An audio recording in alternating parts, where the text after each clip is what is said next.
Before you decide whether bookkeeping is right for you or starting a bookkeeping business is the right decision for you in your lifestyle, you need to understand what your days would actually look like. By the end of this video, you'll know what the work looks like across a full month, how your bookkeeping days are actually structured, and whether this kind of business really fits your life. No highlight reel, just a real rhythm of it. Today, I'm walking you through what a day in the life of a bookkeeper inside of your bookkeeping business looks like. But not just one perfect day, but really across different points of the month. And make sure you stick around till the end because I'm also going to talk about what bookkeeping is not and clear up a few assumptions that stop a lot of you before you even get started. Hey there, I'm Veronica Sagasumi, and this is the Bookkeeping Shop. I've spent over 30 years in consulting, accounting, finance, and running my own bookkeeping and accounting practice. During this time, I have helped startups to scale, built and led teams, sometimes very large teams. Now, I help professionals and new bookkeepers like you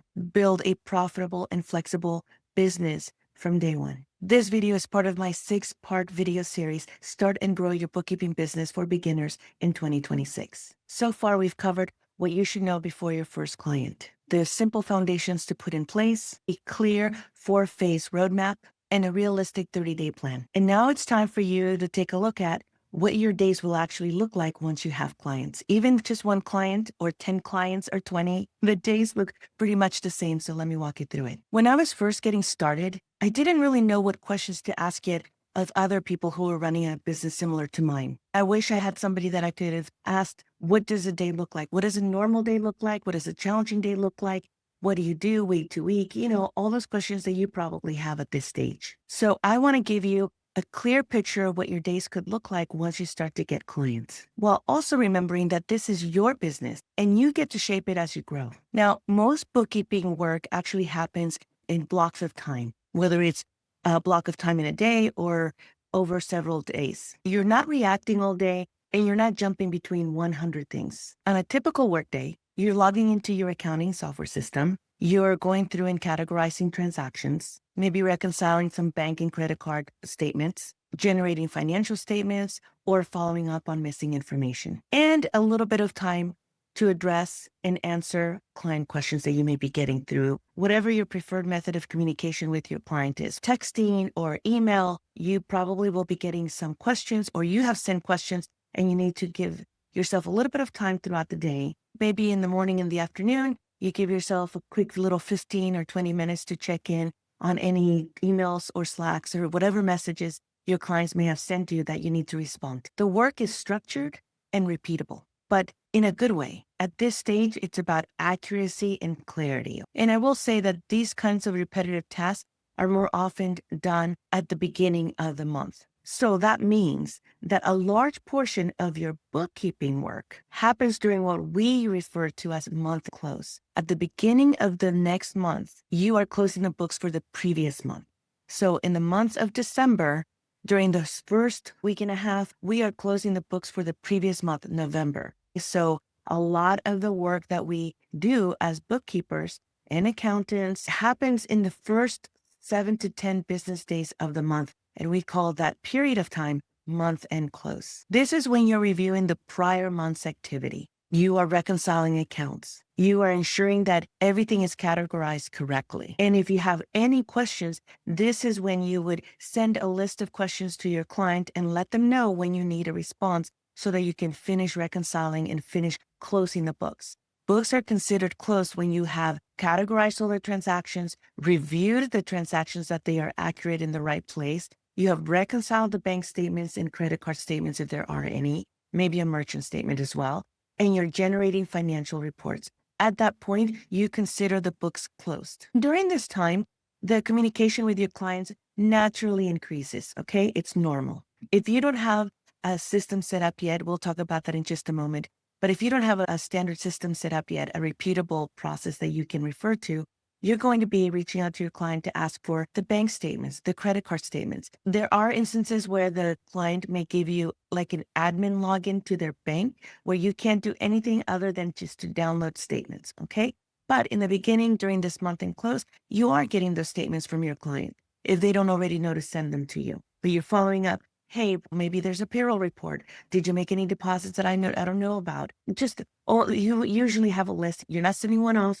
You send them one email or just a reminder with all the things that they need to provide you so that you can close the books. Okay. What I'm talking about here with the month end close, it happens every month and it is part of that rhythm that I referred to at the beginning of this video. But I want to give you a real example. One of the bookkeepers on my team for Fortified Accounting, she handles all of the bookkeeping for our short-term rental business. At the beginning of each month, usually on the second or third business day of the month, I log in to the bank and the credit card holder and I download the statements. In my team, we use Asana as a project management system, and we've created a project, which that's what we call it in Asana, for that one particular client where we can create tasks. You don't need a project management system. You can do this through Excel and email or Excel and Slack. Basically, you need a way to track these different tasks when they're due, and then a way for you to communicate with the client. So in our case, my bookkeeper, who manages our SV Properties LLC,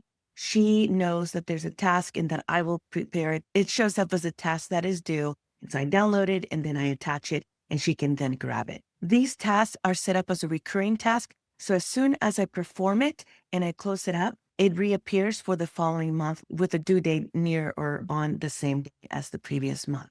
So that way it appears on both of our calendars. No reminders needed. However, you can have the same exact thing happen in your Google Calendar. You can set up the reminder in your Google Calendar and have it to repeat on a monthly basis. There is always a workaround. But as soon as you start to do something that you think is going to happen again and again, you want to start to either create a process, a system, a template, some sort of recurring task or transaction that can occur so you don't have to think about it. You can set it up in your calendar or you can set it up in a project management system. But keep it simple to start with, okay? So getting back to the bookkeeper, she knows to expect that from me. I will also have a task for myself to where I can attach receipts, copies of invoices, anything like an Airbnb revenue report, anything that I think she needs. And I have a list of things to check for. So I don't have to worry about remembering, oh, what do I owe her? Backup for a purchase I made maybe at Ace Hardware, Home Depot, Amazon, anything that I did on behalf of that business, I then give her the supporting backup in a task that has been assigned to me, and she knows when to expect it. So once she has the bank statements and any supporting backup, she knows what to do. She knows where to save it. And then she'll reconcile the bank accounts and she will reconcile the credit card as well.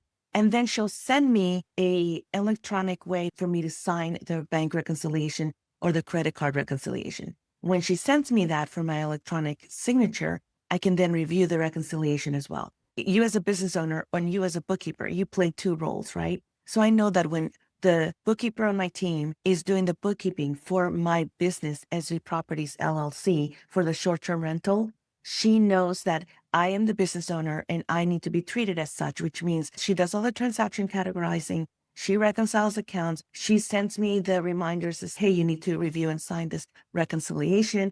And then once I sign that, she generates the financial statements for me so that I can review and take a look at that. And at that point, the books are closed. That may take her 4 to 5 hours over the span of 2 days, depending on whether or not she had clarifying questions. So what does this do? We have clear timing, clear responsibilities, clear communication, which all lead to a great experience and very timely information. And that's the role that you as a bookkeeper will play. Even me, who has a bookkeeping and accounting practice, and we take care of all these different size clients. Even me, I need help with my own bookkeeping and my own accounting and my own financial reporting in the business. And so that bookkeeper has that account assigned to her. And again, she knows what will happen every single month. That's what's going to happen with you when you start getting clients.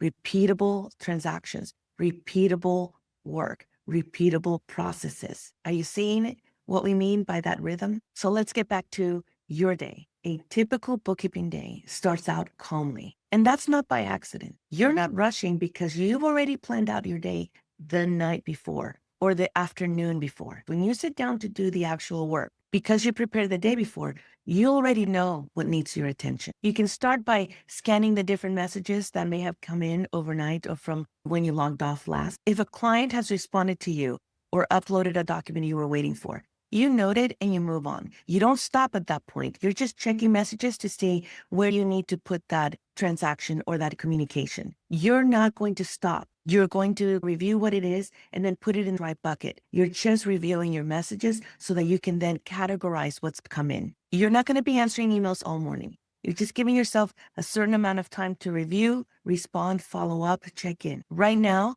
by putting it in the different buckets, you are setting yourself up for your focused work time because that's what you move into next. As soon as you're done reviewing, following up, checking in, all that stuff, noting it, you move into your focused work time. You pick one client, okay, maybe sometimes two, but in the beginning, you want to keep it simple and organized. You pick one client and you work through your checklist, right? Do you have any transactions that you need to download from the bank feed? Are you categorizing transactions? Are you following up on getting clarity or asking for supporting documentation or backup for a specific transaction, number of transactions? There are times when, the client is making all these deposits and you're like, what are these for? I need to know. So that's part of the client work that you're going to be doing. And during this focus time, you're also making room for maybe it's a little bit of cleanup, a little bit of catch up, or updating your transactions, your recurring tasks, or updating any kind of communication. It is focus time for that one client. And typically it works really well if you have a bit of a checklist. Again, that checklist can be embedded in your calendar. Sometimes you'll block out time in your calendar, put it in the body of that calendar block, or you can put it in an actual project management system like Asana, or you can just maybe even put it as a to-do list for yourself in Slack or a placeholder. Write it down on the notebook. The main thing is that when you're working on the client, you're working through your checklist so nothing falls through the cracks. And as soon as you're putting something on paper or electronically and you start thinking, can this be a recurring task? Where can I put this? And here's a pro tip for you. Whenever you're blocking out periods of time that you're going to be working on this focus time, make sure that you leave a little bit of what I like to call white space. This white space on your calendar is to deal with the unexpected, a fire drill, a system issue. It happens. That buffer, that white space is what keeps your day from feeling stressful, like it got away from you and you were never able to catch up. I usually will leave myself a little bit of white room in the before noon and afternoon.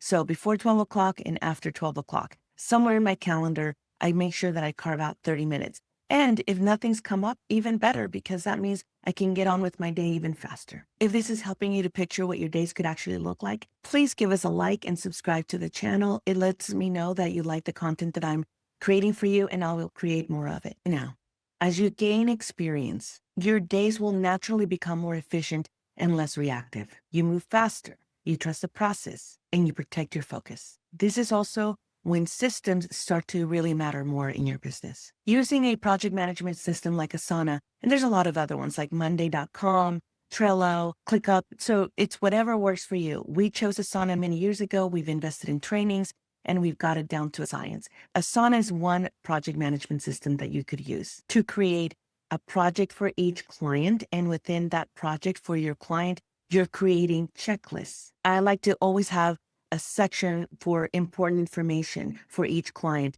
And that's where we put things like their federal ID number, their calendar, things that we need to know about the business, their headquarter, their URL for their website.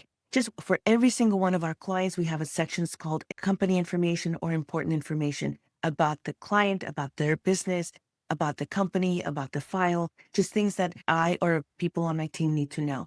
And so beyond that, you're creating the checklist, like I already mentioned. You're creating recurring tasks so that you can assign those tasks with a due date, make them recurring. So as soon as you mark it complete, it shows up again for the following month. It saves you a step. And when you create that template, you can copy that template of that project for that client for the next client. You just modify it a little bit by updating whatever information that you need to update it with. This type of system allows you to keep information, transactional information, communication, links to a Google Doc, Dropbox, or just so many other things. It helps you to keep it in one place. Instead of holding everything in your head or an Excel sheet here or there, this system, the project management system, holds it for you. This matters because profitability in bookkeeping, in your bookkeeping business, comes from efficiency and streamlined processes, right? To save you time and to keep you from working longer hours, from having to recreate this stuff over and over again from scratch. Even once you have clients, you're still going to need to make time for that outreach, the direct outreach to get leads, prospects that you can convert to clients. I think you know by now that running a bookkeeping business is not just about doing the bookkeeping work. It's staying connected. For many bookkeepers, including the bookkeepers on my team and for myself, the first half of the month is really dedicated towards the client work, closing the books, sending the financial packages, checking in, maybe having some client meetings. The third and fourth week of the month is ideal for setting up systems, holding or hosting trainings, but more importantly, it is also a great time for you to continue networking, follow up, check in, and continue to build those relationships. That kind of activity continues to ensure that you may always have that muscle in shape, that muscle that is all about doing an outreach, checking in, messaging. Maybe you go in person, it's all virtual, or maybe it's online. It doesn't matter. What matters is that you're performing the task of direct outreach, because if you don't use it, you lose it. It's so true. It's so much harder to get back into a practice that you haven't followed rather than keeping up that exercise. That rhythm keeps growth steady without added pressure. I mentioned in the beginning of this video that I wanted to also cover about what bookkeeping is not. Bookkeeping is not being on call all day or dropping whatever it is because your client has reached out to you to get things done. It's not about constantly putting out fires and going from one emergency to another. It is not living in your inbox or Slack or whatever method of communication that you and your client have set up. And it is not about working all hours of the day and night and weekends and holidays. No, my friend. If your business starts to feel that way, like you're an ER doctor on call 24/7, something is off in the setup of your business. Something went off the rails, not the profession or the business. The structure that I've been describing in this video, the setting the expectation, and it starts with the service agreement. Way back whenever we talk about a service agreement and setting up the boundaries, the guidelines, when you'll get back to them, what your office hours are, what the turnaround time are, what is the deliverable deadline. All of those things get to be defined early on in the service agreement to avoid these types of fire drills and emergencies and misaligned expectations. Structure creates calm. It is okay to have what we refer to as a boring business because it is structured around repetitive processes, repetitive questions, transactions, rhythm. It is always going to be the same with a few exceptions, introducing something new, a new account, a new type of business line, whatever. But the bulk of your days can be structured in a way that you know what you should be doing, you know what you should be expecting, and your clients will appreciate knowing what to expect and when to expect it. That kind of consistency creates that calmness that we keep talking about. In the next video of this series, we are going to be talking all about specializing, also known as niching down. Now that you've seen what your days could look like in your bookkeeping business throughout a full month, specializing in an industry or niching down will help you to decide who do you want to work with, who do you want to support, and how to build a business that fits the way that you want to live. So if you've been trying to picture yourself in this role, I really hope that this video has given you clarity. You don't need to build everything at once. You just need structure, intention, and the confidence to shape this business as you grow. I'll see you in the next video. I'm Veronica. Bye for now.